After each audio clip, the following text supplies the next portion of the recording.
te on a rappelé que Congolais belé ou baza district que sachez-le très bien, lorsqu'on compte les millions de morts en République démocratique du Congo et ça la maki na tranche ya de 96 98 99 vraiment te niveau ya ba millions ya ba Congolais kokufa et bandi de 2001 à 2019. C'est à cette époque-là qu'on a commencé à compter les morts. Et qui était le grand complice dans cette histoire-là? Lui s'appelle Joseph Kabila. Il nous mentait comme s'il était congolais, mais qui peut pas bombarder les Congolais. Pas bombarder les Congolais, pas faire suffisamment parce qu'il y a un projet, un jour soit loin. Pouvoir que tout le monde est rwandais, si vous avez un qui vous a commis ça, pays naïe. On va y vérité. Ya marama soudanisation baoto banokanisa ke baza bakonzi ya Congo bazaki nde bapaya bazosalela bapaya musala po baboma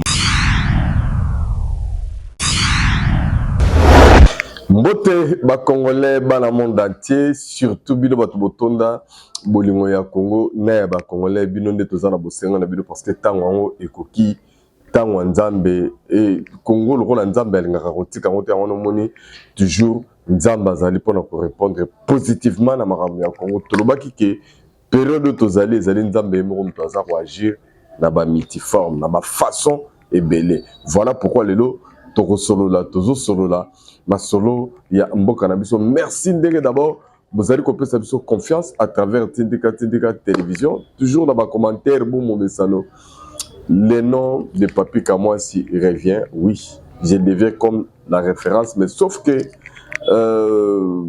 je suis plus content à propos parce que bande kwebele ba fonctionnera na ba émotion na ba oubli ermo bolandara biso mais boki paramarambo vous revenez toujours sur la même chose. Alors je rappelle encore na batunyo so bazar autour na ngai à propos ya Papi Kamwasi beta Papi Kamwasi TV au moins na chaîne à Papi Kamwasi kuno au moins numéro au moins eza ko s'afficher na numéro ya Kamwasi asala AVC azana ndaku Rosa madame naye comme ça okozwa ba ebi ano na makambo za ko na ngai boni Papi Kamwasi amona na raté malgré na ebi ke ndenge na lobi pe boye na commentaire na kuta suba question bato na ngai wa Papi Kamwasi akenda pe en fait biso ba congolais to na ma façon na biso na ma mentalité mon comportement mobo même quand ça laisse à désirer mais on se comporte toujours comme ça dit que ba norme belé biso penda to komisango Babylone est hors norme, mais comme ça, on vient dans la norme. Donc, ils ont bien été, mais vous continuez toujours à insister. Or, j'avais dit déjà que Batunio so bazar autour n'angai Papi Kamwasi, ça montre réellement que Bolinga Rabiso, Badmira Rabiso, mingi pendant na moi Bolinga mine, mais na monté ma toile à rater. Parce que sur les gens Bolinga solo, mais les botu n'angai, puisque tout le monde l'a dans ma vidéo, mais la façon dont vous demandez, vous montrez que Bozara na mino Bolinga était, mais Bokani Saraye Kaka. Donc je suis désolé et si cette vérité-là vous a fait très mal, veuillez me pardonner, mais je devais quand même parler puisque dans le magasin, il y a robot merci na Junior Kapaya, merci na Refé qui sont merci na Congolais à bonne qualité bâton du monde entier le là-bas Junior Chimanga donc président et puis la Queen Soraya donc on venait balandara c'est ça bien. Sans oublier Jordan Lusamba côté et surtout mention spéciale na maman Yohan pour la vidéo puisqu'il y a un consultant de puis soutien na biso ya makasi maman Yohan depuis Bruxelles azara yemote bazara li sanga ya ba maman okuta ba maman Inès ba maman bazana ebele baza ebele o ba tchaka maboko pour que makamyo sto ekende surtout que toya rappela na ba énergie pour qu'on puisse bino ba information il y a République démocratique du Congo surtout dans ma politique en boka na biso parce que toujours quand ta période moko ezali période où tout le monde a makambo ebele mais makambo dès que toujours côté lango ba baza l'avance na idée où toujours benga ba initier nde bazo comprendre ndenge toujours kenda mais ba oyo ba lala pongi ba surtout kaka ba fonctionner na ba émotion et puis ba linga baza ba ba nyosolo ça dit que Alex Sabatu ka ebi nyoso mais faut tant côté na profondeur au goût de bela makambo ebite parce que ça c'est l'impression que nous les Congolais nous avons toujours donné mais moment to côté ça moment crucial parce que Kimi a libéré tout le retrouver on a SNFSO pendant que les États-Unis ont continué comme mais c'est le Rwanda qui s'est trompé des époques.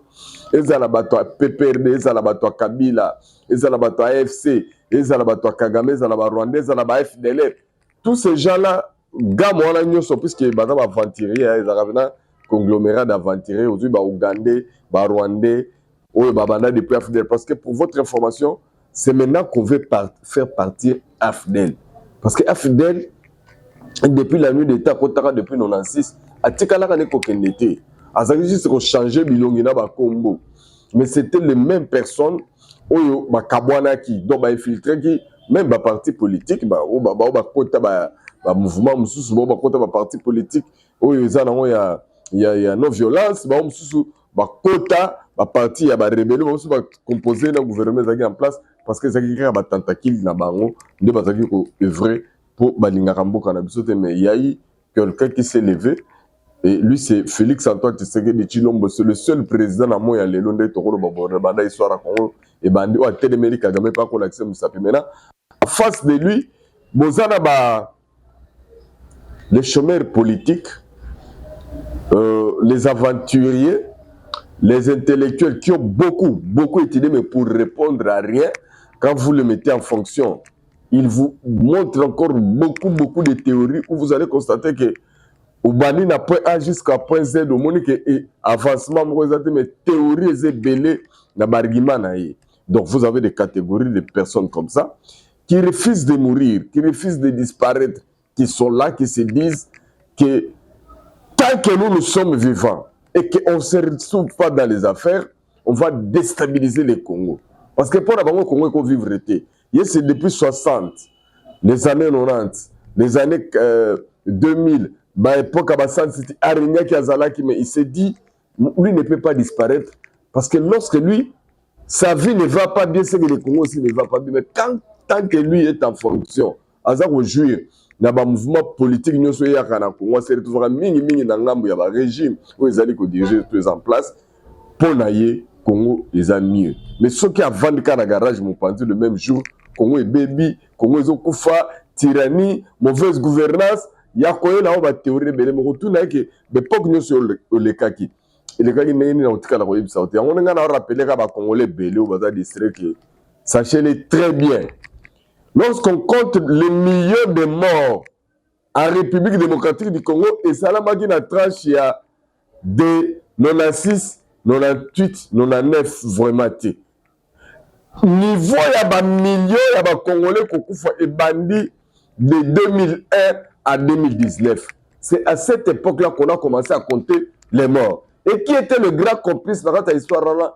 Lui s'appelle Joseph Kabila. Il nous mentait comme s'il était congolais, mais il ne peut pas bombarder congolais. Il ne peut pas congolais suffisamment parce qu'il y a un projet, il y a un jour soit loin.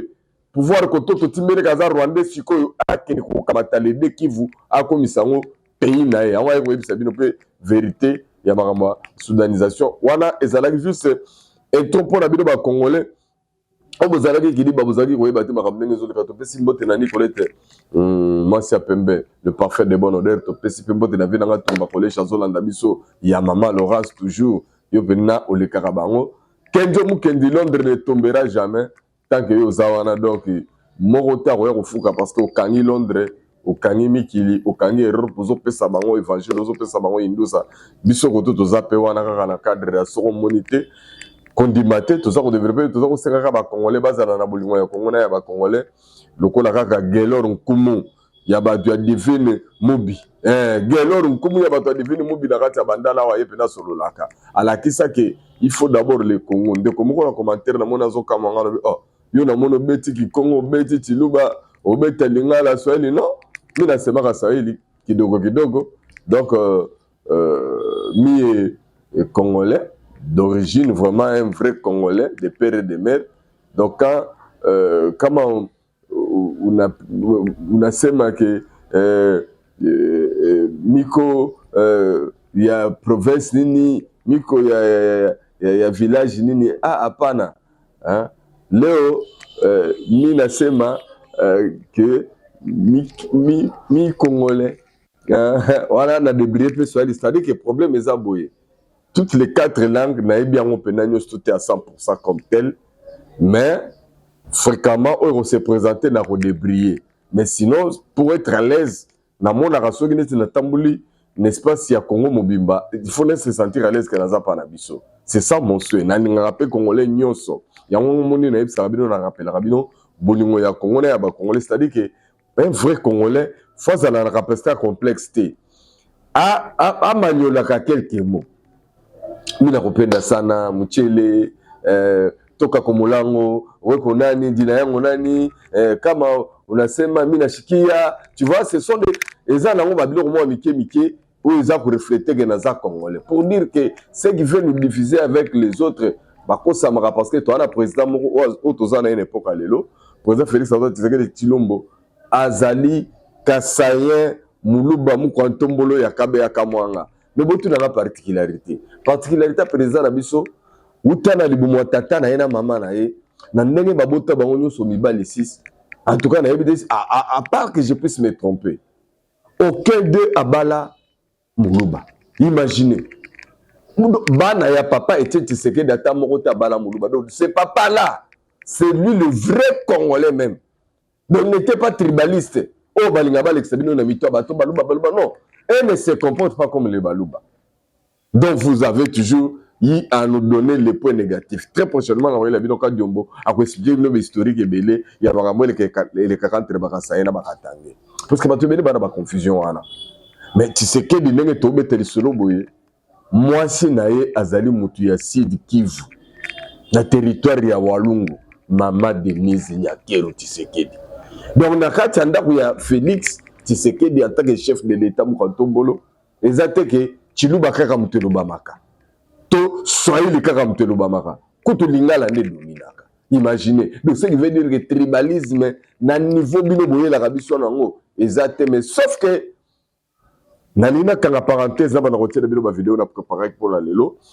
Sauf que na sala qui recherche na kekuta que il y a une erreur sur nos 4 langues nationales.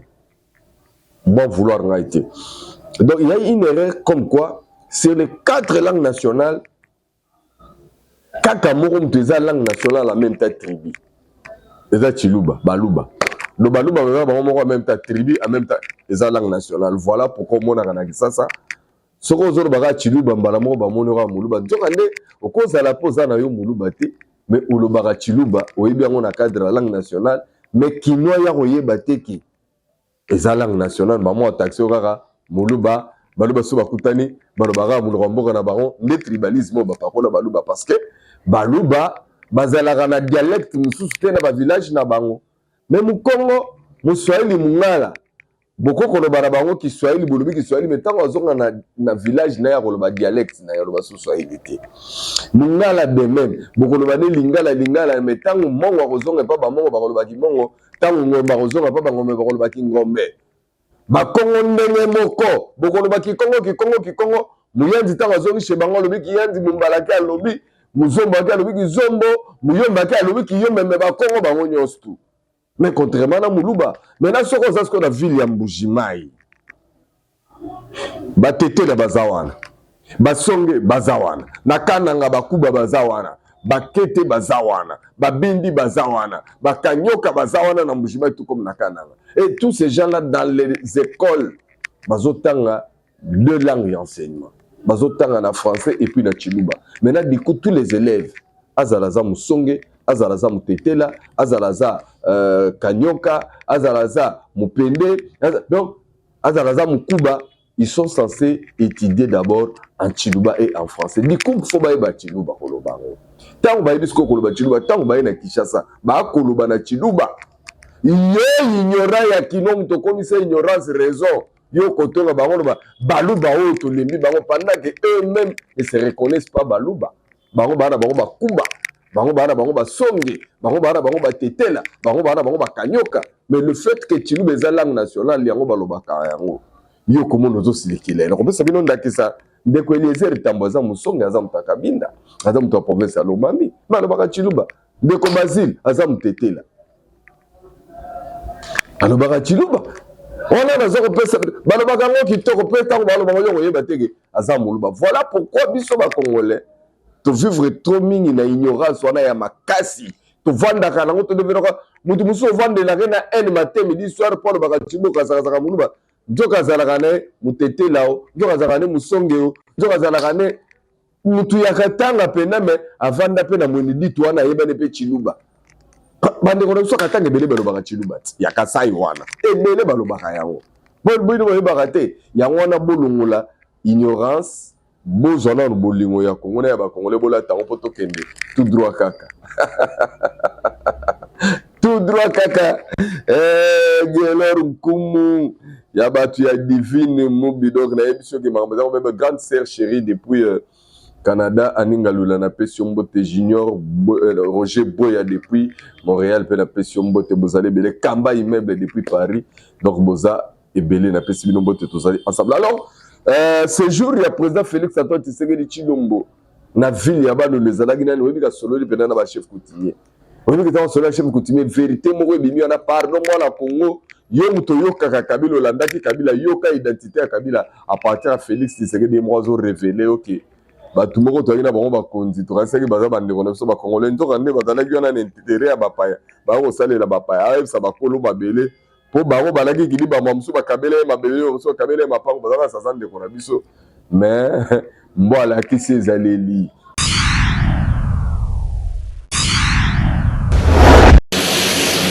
De retour à Bandondoville, c'est jeudi 26 mars 2026, après une mission d'itinérance de 24 heures à Kikwit. Le président de la République Félix-Antoine Tshisekedi Tshilombo a reçu dans la soirée, dans sa résidence, des chefs coutumiers de la province du Kwilu.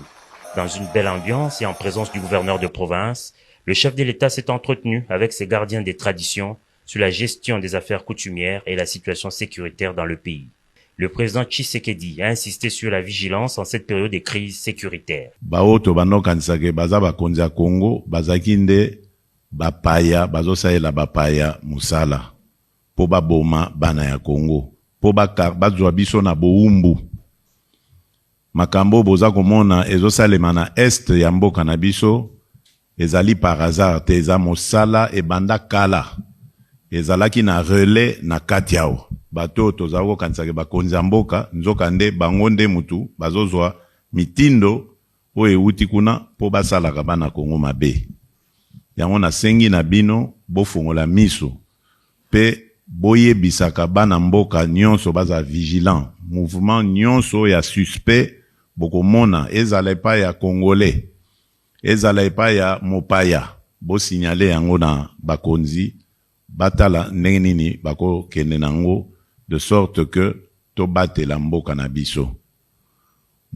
na biso ezwi sikoyo nzela ya développement nango yango bozali komona agitation ya bato yo ya misala mabe o balingai kozala kokanga biso kaka na boumbu yango bozomona agitation mokonzi na bango nde o Rwanda wana o bozomona ndenge aza kosagite azwi kipelekese aza koma koloba lokwa mutu aliboma. S'agissant des infrastructures, le chef de l'État a promis la réhabilitation de la route Mongata-Bandundu et la construction prochaine d'une université moderne à Kikwit.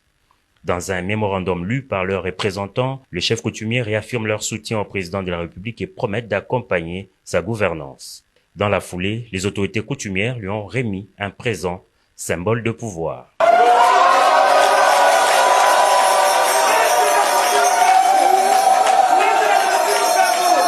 To présenter maïnion so ya sali et pas na biso to moni et puis sengo neti par exemple na ka ya ville ya Bandundu nzela basala yango ba réhabiliter yango ya cela 46 ans aza mutu liboso ya kozongisa yango lisusu et ba travaux oyo asali na Kikwit 10 km na niveau ya Gungu na niveau ya Bulungu na niveau ya Bakata et aussi to sengi na lisusu aswa kawana te a continuer kosala susu misala wana etikala ba chantier te ezala pena na finissage na yango to sengi na lisusu pona ko relier nzela ya Mongata na Bandunduville pour que permettre biso na ko diminuer ba transport ezala pena esengo makasi. Un peu plus tard, le président de la République a conféré avec l'évêque du diocèse de Kenge. Monseigneur Jean-Pierre Kwambamba s'est félicité au sortir de l'audience des efforts entrepris par le gouvernement de la République pour mettre fin au phénomène Mobondo dans cette région et s'est dit reconnaissant de la réalisation de nombreux projets de développement. J'ai remercié le président pour tout ce qui se fait et son effort pour la paix, la pacification et la réconciliation.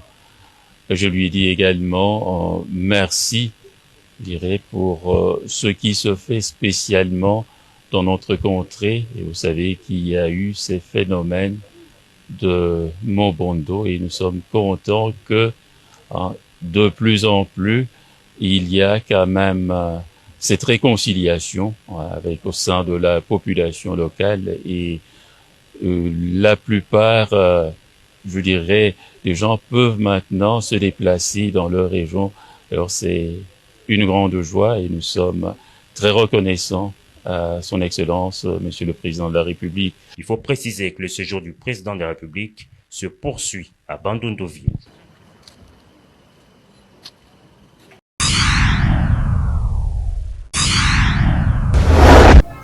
Voilà, au moni mukantombolo na bamboka na ya Bandundu legine wana mena ebisio kioki kala mingi te ba congolais ba kotamala mandala la cette fois-ci États-Unis ngane suko sate Mass Boulos le Bénin pour la 23 faut ba bimato ba matena ba Rwandais alors bango to ba na territoire de so RDC kapa tindika ba mona Mass Boulos. Washington exige le retrait immédiat des forces rwandaises du territoire congolais. Au Conseil de sécurité de l'ONU, Massad Boulos insiste sur la souveraineté de la RDC et l'urgence de restaurer l'autorité de l'État dans les Kivu où l'insécurité persiste.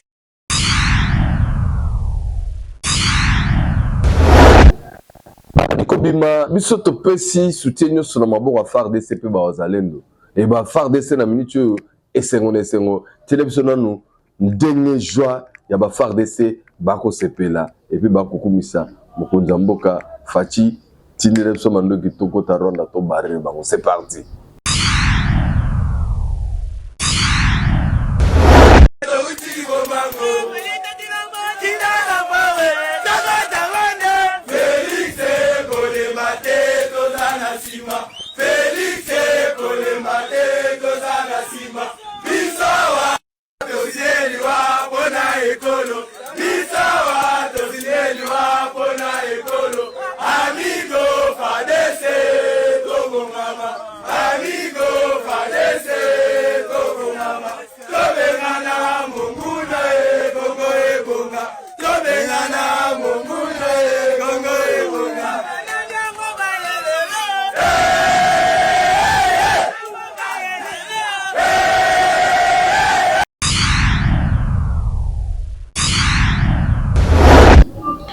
Après bango kobima ba M23 ba tomboki population et sepeli na côté ya walika les bien que ça image à boutou mais ba très content na bisa que mikolo koya kala mingi te bomo na ba congolais ba bana mandala la bazaro sepela parce que ba robelela vive l'Éternel, vive la République démocratique du Congo na troisi makasi les sous prophète Moïse Nyengele pour côté na mtaya.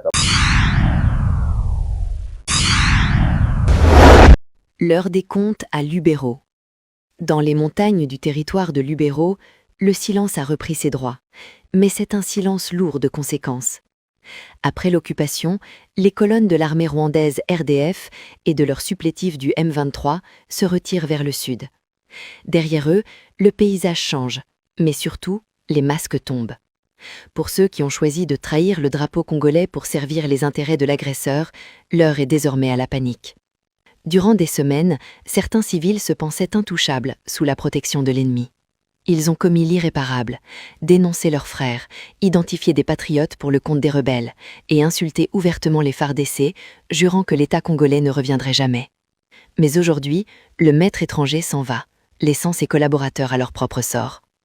Témoignage d'un habitant de Kipézé, désormais en fuite, la voix tremblante. Ils se retirent en laissant derrière eux des populations qu'ils ont influencées, sans aucune mesure de protection. Maintenant, que vais-je faire avec ma famille ? Une question qui sonne comme un aveu. En servant une puissance étrangère, ces individus ont troqué leur dignité nationale contre une sécurité éphémère. Aujourd'hui, ils réalisent que pour l'agresseur, ils n'étaient que des outils jetables. L'agitation est totale. Tandis que certains fuient dans les bagages des rebelles, d'autres tentent le tout pour le tout, se fondre dans la masse. Des sources sécuritaires signalent des combattants congolais jetant leurs uniformes pour revêtir des habits civils. cherchant désespérément leur carte d'électeur pour effacer leur passé de traître. Mais la mémoire des victimes, elle, ne s'efface pas. Dans les villages libérés, la population qui a subi les enlèvements et les humiliations observe. Les victimes de l'agression rwandaise demandent désormais des comptes. La collaboration avec l'ennemi pour des intérêts personnels ou étrangers est aujourd'hui rattrapée par la réalité du terrain. À Lubero, le retrait du M23 RDF laisse une leçon amère. La trahison d'une nation ne paye jamais. Alors que l'autorité de l'État se prépare à reprendre ses droits, les collaborateurs de l'ombre sont plongés dans une incertitude totale, coincés entre la fuite et le jugement de l'histoire.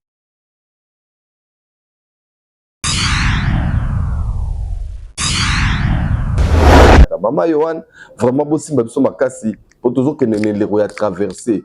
Date pesami foba vidembo kanabiso d'ici le 15 avril foba bima. Ya moni M23 ba komi ba beta meeting mabe, ba se ba kosa ba tumabe, ba kosa. Donc ils sont devenus donc na souka nenge tolobaka. Alors ba congolais, bo ya congolais ba congolais tous na soutien nzamba za na contrôle, ba ramener ce qui est bien. Oyo ezali mboka na biso.